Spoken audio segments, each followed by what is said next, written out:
I grew up very religious. The message that I know I really internalized from them was God is going to bring you the perfect man. I do believe that there is somebody for everyone. I think that's the same thing in all different types of relationships in your life. He was a porn addict. I found that. I forgot about that. I do think it's interesting. It's typically the ones that are like the worst and most falling apart that are trying that much harder to keep up that image.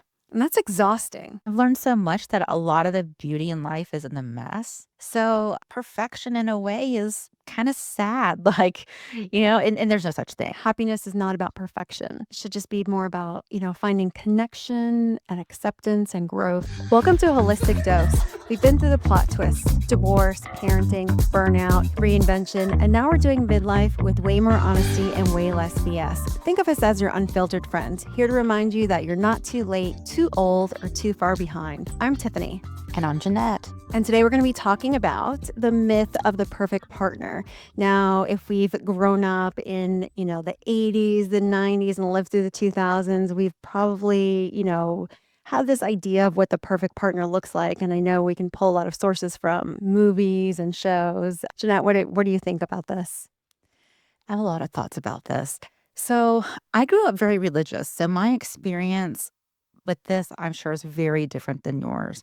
I Mhm. grew up in a fundamentalist, like an evangelical Christian home. Wow. And I was a bookworm and I read Christian romance novels. So you weren't binging like all the Disney. I watched Disney cartoons too, but when I started getting really into reading, which I was very young, my mom Mhm. would take me to the Christian bookstore. And Okay. I started with like The Lion, the Witch, and the Wardrobe and C.S. Lewis and stuff. Uh-huh. But then when I got to preteen age, I discovered the Christian romance. The big author Ooh. was Janet Oak, and I binged all of these Christian romance novels. And, I know, of course, my parents think, oh, these are like harmless and in fact healthy, whatever. Right. But the message that that I know I really internalized from them Mhm. was God is going to bring you the perfect man. Oh, that's Right? sweet. I know. And It's so far from the truth. it's so what I believed. Uh-huh. I thought that, God had a person chosen for Mm. me Mhm. and it was going to be so perfect. I mean, I do believe I've belief that there is somebody for everyone. Do you But believe there's whether one person for everyone I or do don't you? no, I don't know. I think there could be many, to be honest, in different stages of your life Yeah. too. I think that's the same thing in all different types of relationships in your life, family members and friends. Yeah. Yeah, I don't believe that there's that one anymore, and I Yeah, also don't believe that one person is brought to you and I don't it's believe that fate either. or whatever. I just don't Mhm. believe that.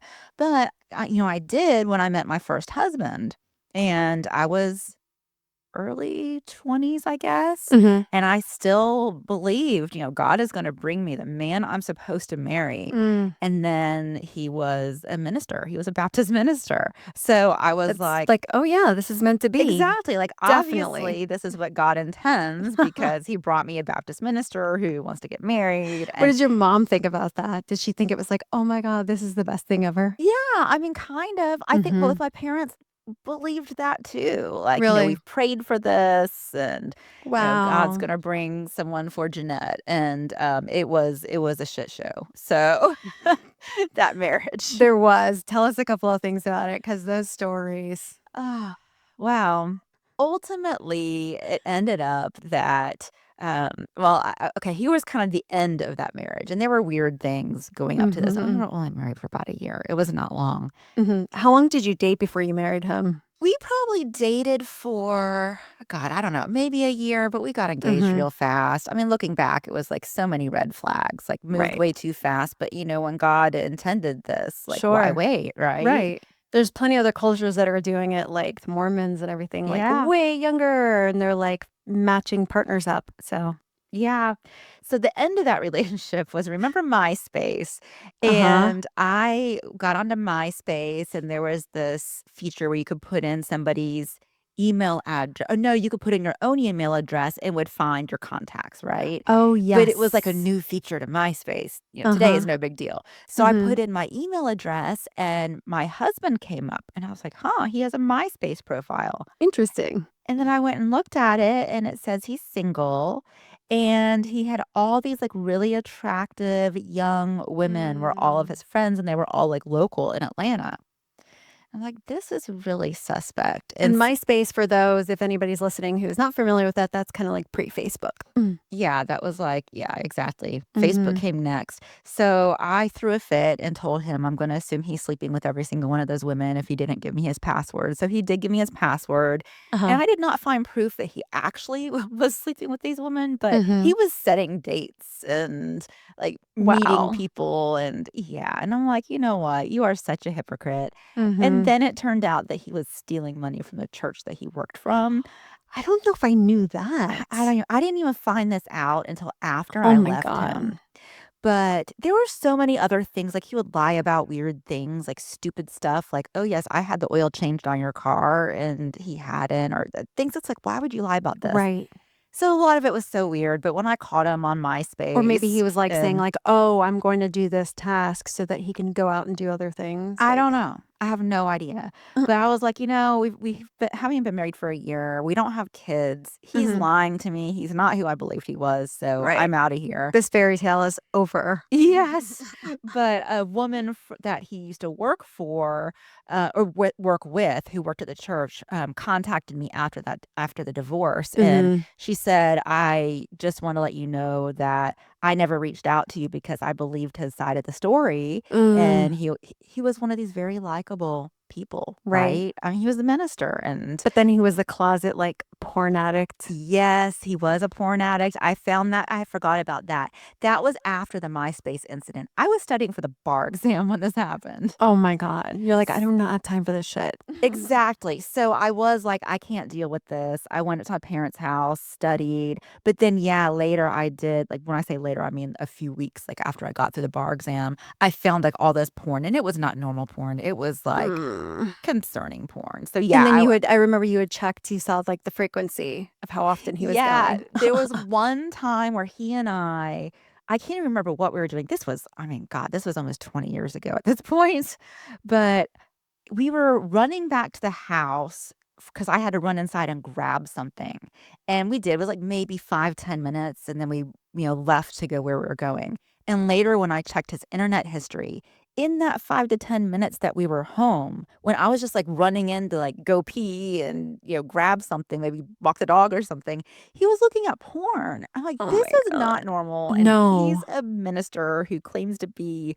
one type of person. So, yeah, that was a disaster. So, but still, I still didn't learn. And, I think that did get rid of the God is going to bring me someone. And I just Mhm. need to have faith and believe that who he brings to me is the one. Right. But, I still didn't make good choices after that either. So where your main influences were then just from the books originally?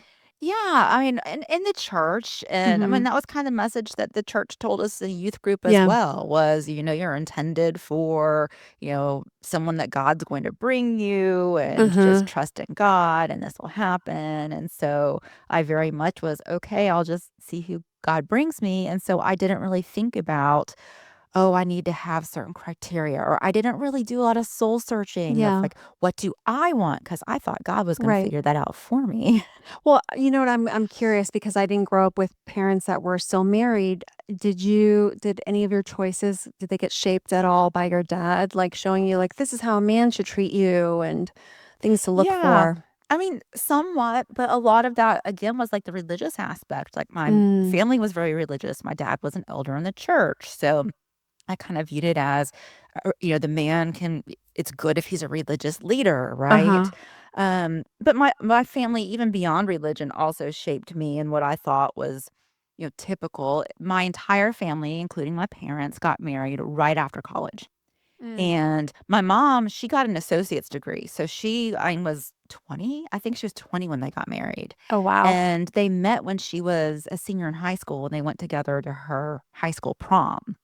Oh my gosh. So, and that's how my aunts and uncles too. Like my dad has a brother and 2 sisters, and they married their college sweethearts, right? Mhm. And so I thought that's what you do. And I remember when I was in college, I was still dating the guy I started dating in high school. In our freshman year of college, we were still dating, and I even like started bringing up marriage, and I'm freaking him out. But to me, it was Wow. like, and I just started bringing up like, oh, after we graduate, we'll get married, and he was like, what? And at the time, I was, like, offended, like, "What? You Yeah. that's the" to me, it was like, that's the next step, but Right. I was just so young and naive, and, now after 2 divorces and 3 marriages and helping maybe Mm, 1,000 people through divorces, I have a little bit more wisdom, a I would little bit think. more. Yeah. So my experience was completely different than that. I didn't know what a healthy relationship looked like, because my parents divorced younger, or at least when I was younger, maybe around like 7. And then every relationship, like I've talked about in other episodes before, that my mom had been through were all like very much filled with like abuse, verbally, physically, mentally, kind of all the things. So my goal for a partner was truly in just finding somebody that would not be those things. Yeah, and there's so much more to it, so you're just searching for I'm looking for someone who's not toxic. Yeah, so the other things never occurred to me, but I do Yeah. remember being super influenced by I was that teen that had all the, like, teen magazines hung up on my wall in my room, like, I think about, like, the 17, the I YM. did love 17, and I watched 90210. Did you I love Yes. 90210. Yes, and you'd read the articles, like, "What should your dream guy be like?" Oh, yes, And and take the quizzes and yes, it was same. all about that. So I lived through that. And then it was like I pulled up a list of movies for us to kind of run through and reminisce, but it was all the movies from like the 90s and like Pretty Woman. So the idea of like being saved by the This wealthy, charming savior man. is such a strong theme. I mean, even to Mm-hmm. Disney movies and stories Yes. that were in the 50s. I mean, Snow White was around when our Yep. parents were kids, Cinderella, and, Mm-hmm. goes from mopping floors to being saved by the rich Yeah. prince, or, Snow White in the coma is saved by Right. the man. Yeah. Yeah. And then, like, Sleepless in Seattle. Oh, So the yeah. whole soulmate, Yes. destined by fate. And then, Jerry Maguire, of course. So the Yes. whole, like, "You complete me," Yes, like, which is so damaging. "Oh my god." But it's like, if I am gonna keep going through this list, these are, like, a lot of my favorite movies, if I'm gonna be Yeah. completely honest. I mean, Jerry Maguire's an amazing movie, but Yeah. Notting Hill, I love that yeah. one. Mhm. How to Lose a Guy in 10 Days. So about how playing games, and ends Yeah. up in romance. The Notebook, I cried Yes. like crazy for that. I still love Um, The Notebook, but I I do agree, too. like, it's not reality, and when we're young and impressionable, we don't realize that, right? It's like, Mm-mm. you can't watch those and Right. understand that it's like watching a superhero movie Oh my or, god. it's Yeah, and then not it's real all life. the music of the time, so it's all the boy bands, like the Mhm. NSYNC and the Backstreet Boys, romanticizing all the lyrics, and then we go to the TV shows, like you talked about 90210, Sex in the City, Mr. Mhm. Big is this At least elusive Sex and the man. City, they stayed single for a long time, though. Yeah, Like, you even are right. celebrities, I feel like, were getting married really young. Like, I remember when Jessica Simpson got married, Mhm. I was pretty young. I can't even remember, like, what if I was in She kinda college or kicked off high the school whole or reality show Yes, era with their yes, and I marriage. think she claimed she was a virgin, and she had that Mhm. lavish wedding, and then they had that reality show that I watched Yeah. and along with everyone else. Yeah, so people were just getting married so young too. Mhm.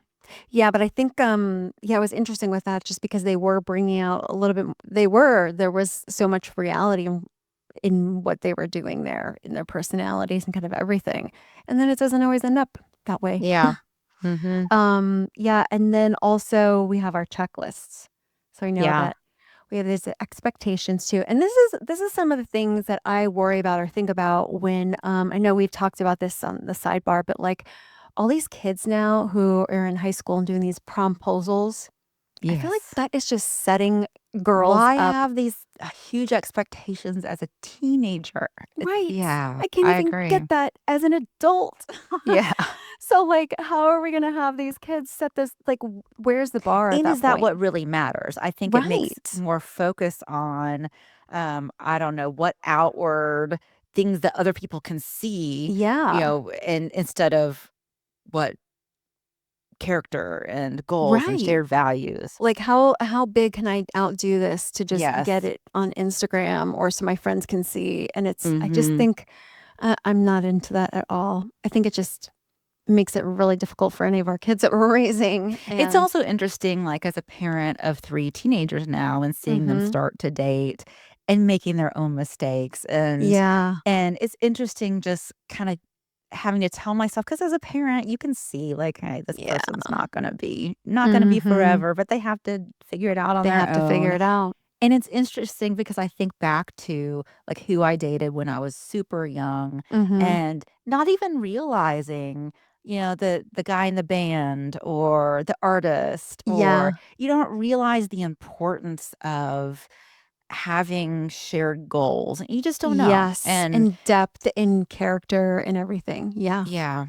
Yeah, I so, completely as agree. a parent, I feel like one of the biggest things I want to instill in my kids is this is not something to rush into. Like finding a partner, if you Agree. pick someone in your 20s, that's probably not going to be forever Mhm. because you don't even know who you are in your 20s, Yep, and right? that's exactly what I experienced. And Yeah, and then the maturity levels between men and women as oh well. god, yes, men, I think the brain doesn't fully develop until they're like 30. I mean, it's true. Yes. Like, Yes. um, this has come up in like some in death penalty research that I had to do once, Oh my god. but this research on, like, the impulse decisions, the part of the brain Uh-huh. that is in charge of that, it develops very late, and I Well, believe it's, like, 30.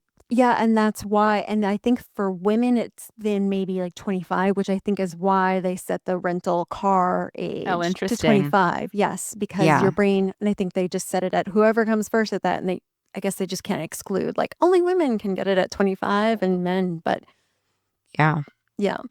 So I think what we've learned perhaps in midlife is that there's like not like one person's not going to be able to meet all your needs.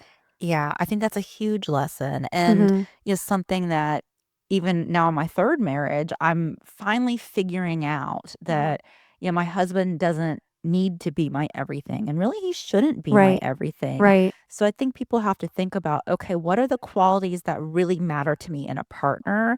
Like Hmm. for me, it's like thinking about I'm going to be an empty nester fairly soon, Yeah, right? yeah. And so now I'm thinking about, okay, what do I want my life to look like when my kid's in college and Mhm. beyond that? And I want someone who has some shared interests. Like Jeff and I both like to scuba dive and Right. travel. And I kind of envision like, okay, this is what we'll be doing, with our free time. We both like dogs and, Yeah, you well, it's know, also equally important to feel as though you can just be yourself, yeah. A, and then B, like, comfortable being in a room and there's no conversations and you're okay with that. Some people are just not. Yeah. Like, they always have to have attention and be at them, but, like, you have to understand, and I think that takes time before you grow into yourself. Like, for myself, like, I love to just be able to sit back and be quiet and know that, like, I need that time to recharge. And Yeah. if I was with somebody that kinda always needed to be on, like, that would be draining to me, not a good fit. Mhm.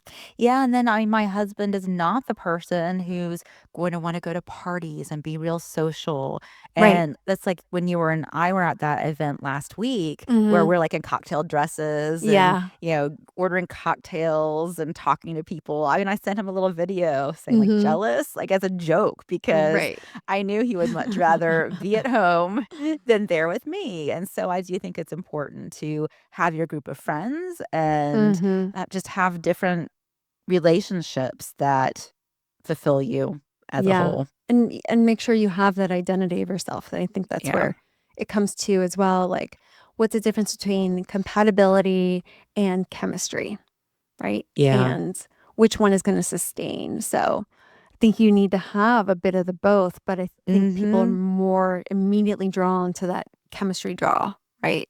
Yeah, and I'm not extremely well versed in the psychology of it, but, Mhm. as a divorce attorney, I have done some reading, and it's pretty well established that the chemistry does not stay the No. way it is at the beginning of a relationship. It just doesn't. Like people who are together for 20 years do not they your hope is you still do have chemistry, Mhm. but it is not that almost obsessive type of Right. chemistry that you have early on. Didn't you end up asking advice for that man that we spoke to that was in the marriage last week for like 40 something years?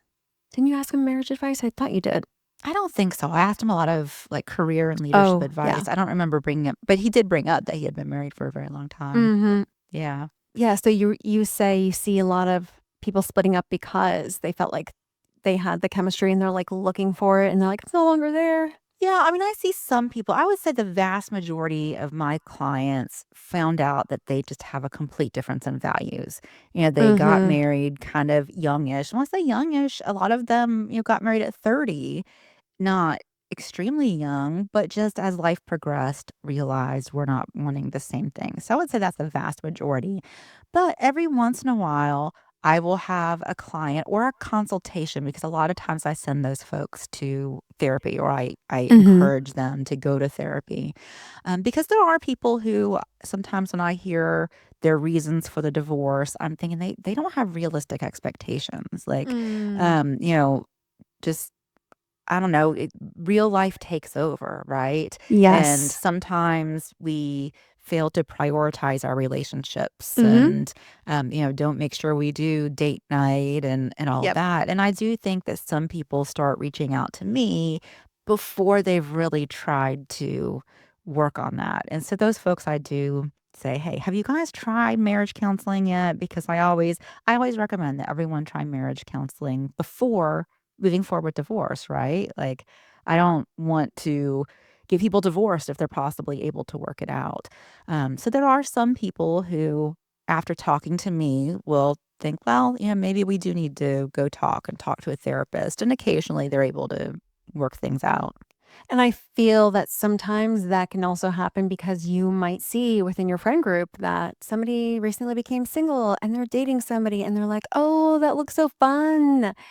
And then they Yeah. start fantasizing about what they may or may not have. That initial stage of a relationship is amazing. It is so much fun. So yeah, absolutely. I'm like our friend Amanda. I'm Mhm. enjoying just following like Yeah. her new romance because it's just exciting, right? Mhm. So Right. yeah, I mean, I think it's absolutely normal to I don't know if envy is the right word, but maybe Mhm. more like nostalgia or Right. like Right. oh, wow. That's really nice. How fun to get to experience that again. Yep. But, realistically, we have to choose between do we want a long term partner or do we want a Yep. series of short term relationships to be able to, every few years have that high again? Yeah. And which, you know what? Like, you do you, right? Like, whatever, Mhm. people choose is right for them. I also think that especially at our age, that people Mhm. need to rethink, does finding my partner really mean getting married? That's true. And, I'm seeing gray divorce is becoming pretty common right now. That's just the older people divorce. I say older, I mean like 55 and older. So not much older than me. Well, I've heard it's even gone a bit even older than that. Like some people more in Yeah. their 60s and up, and then they're like they've been together their whole life and deciding to go get divorced. Yeah, and I'm seeing, like, some of these having been, like, a 2nd or even 3rd marriage, and so they've been married even though they're, like, 65, they've been married for 10 years, Mhm. and it actually kinda complicated things to get married at, Mm. 55 when you both have assets, and Right. and then it's, like, arguments over, well, they're sending their money to This their adult kid. kid. And Mhm. it just gets so complicated Mhm. when you're not building a financial life together, right? Right. Like, when you're in your 20s and 30s, it's like, okay, we want to buy a house. And it's hard Yep. to buy a house when you're, 30 and single. You Well, kind I of heard even just with the interest rates now, something they were saying, yeah. they were like, it might never just go back down to the low rate that Mhm. we have. Like we're like below 3, I think we were Oh, well, saying. we'll never see that again in our lifetime. Yeah. They were saying the reality is that what couples just need to do is they're going to be looking at the 6, 7%, and they just need to consider it as two incomes Yeah. and like it was before, but people overextended themselves, but now you just need to have less and work Yeah. up to it. Yeah. Which, honestly, I guess it's a whole nother conversation, but I think we've gotten over the top with the sizes of the homes that we Agree. have and that we've been Agree. buying. Well, And I think that also causes a lot of distance too within relationships. yeah, I agree.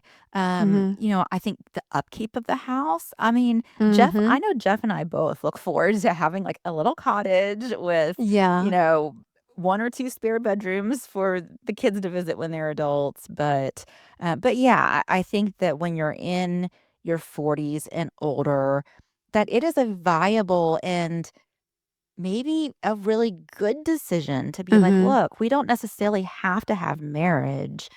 What does this look like for us? We can be Right. partners. We can grow old together. Do we even have to live together? Mhm. Like, I remember when I was in my 20s, a colleague of mine, an attorney, was probably about 50, and Mhm. she'd had a boyfriend for, I don't know, 10 years.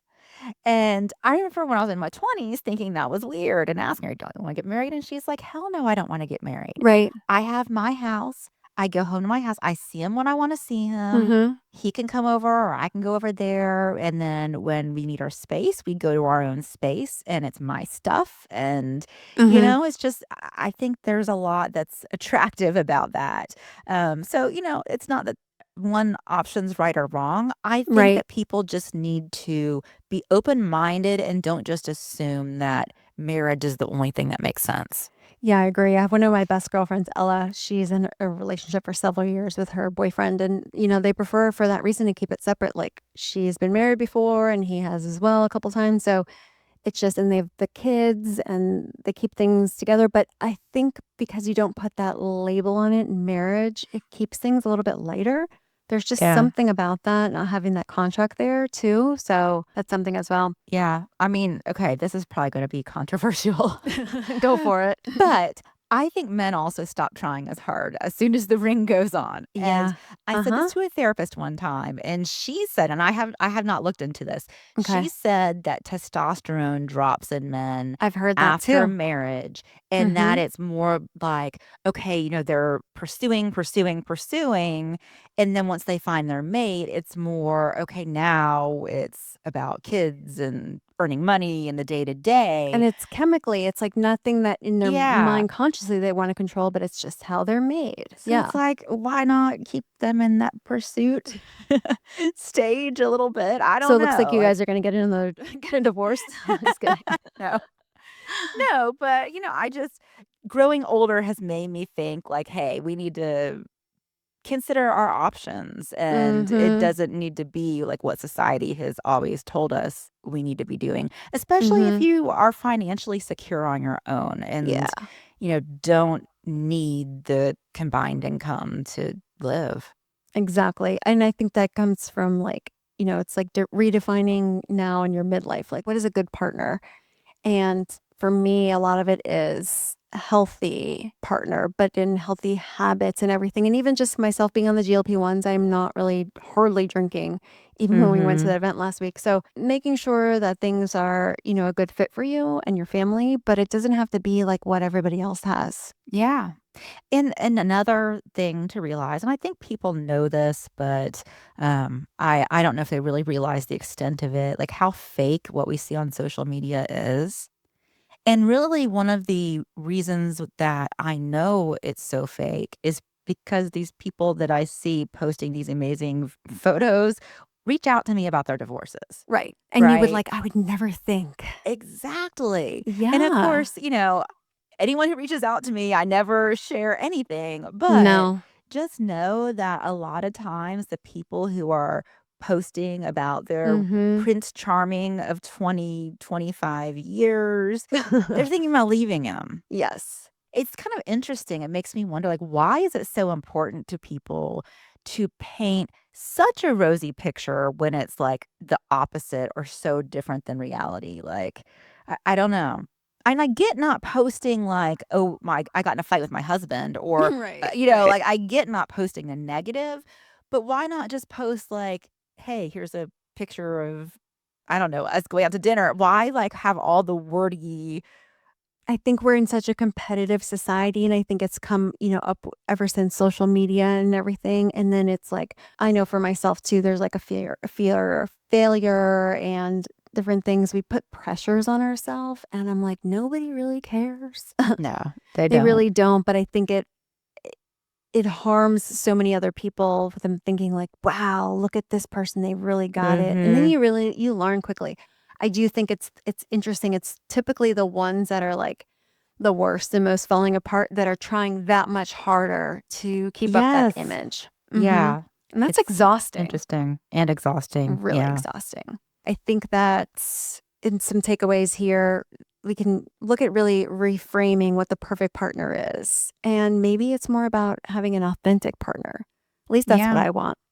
Yeah. I mean, at least, like, when I look at my first husband, like, he hid all those flaws, and I wouldn't have been okay with stealing money, but there's a lot to be said. There's a lot to be said for having a partner where you know his flaws and Right. you're able to accept those. So, if you're in a relationship and you can't name your partner's flaws and you Mm-hmm. haven't seen them at their worst, like, you need They are there. You just don't yeah. know them. Mm-hmm. Exactly. So you don't know your partner yet if you haven't seen them go through a Mm-hmm. really bad situation and you can't name their flaws. I agree. Like, and I prefer, for me, I like to know, and I know people don't like to reveal all their cards up front, but I want to know it all because then I can know what I can or can't handle. And Mhm. there's a lot of things. Like some people, there's different triggers for others and scenarios, but I think if we all kind of lean into being more authentic, that would be amazing. Yeah, absolutely. And then I think also another reminder is that like happiness is not about perfection. It Mhm. should just be more about, finding connection and acceptance and growth. I think those are really good ones. And I've learned so much that a lot of the beauty in life is in the mess, right? There is. So Mm-hmm. I think perfection in a way is kind of sad. Like, and there's no such thing. I mean, it's fake anyway. But yeah, I Yeah, think that just sometimes embracing mess and chaos and totally. kind of enjoying the ride, right? And Completely. Yeah. And I think if we can encourage our listeners to think about what are some things that really matter most to them in stage of life, because what we've talked about this before, what mattered to you in your 20s and your 30s is completely different now in your 40s and up. So mhm. make that list, get really clear with yourself before you try to start matching all these Disney movies that are just not reality. That's like at Yeah, all. absolutely not. And then also thinking too, like, are you looking to have somebody try to fill these gaps that you need to fill for your own self? Feeling confident, like knowing for myself that, like, yeah, years ago, I didn't feel good living alone. I felt like, what's wrong with me? I need to have somebody here. Or I needed to go out all the time. And now I'm like, I love it. There's Mhm. nothing more that I love. So if today's conversation reminded you that the perfect partner is really just a myth, we'd love for you to keep unpacking more of these real life truths with us. And make sure you keep listening and subscribe on Apple Podcasts or anywhere you listen to podcasts. And follow us on social media at A Holistic Dose on Instagram, TikTok, and YouTube for more fun. And visit our website at aholisticdose.com. Thank you, everyone. See you Thank next you. time.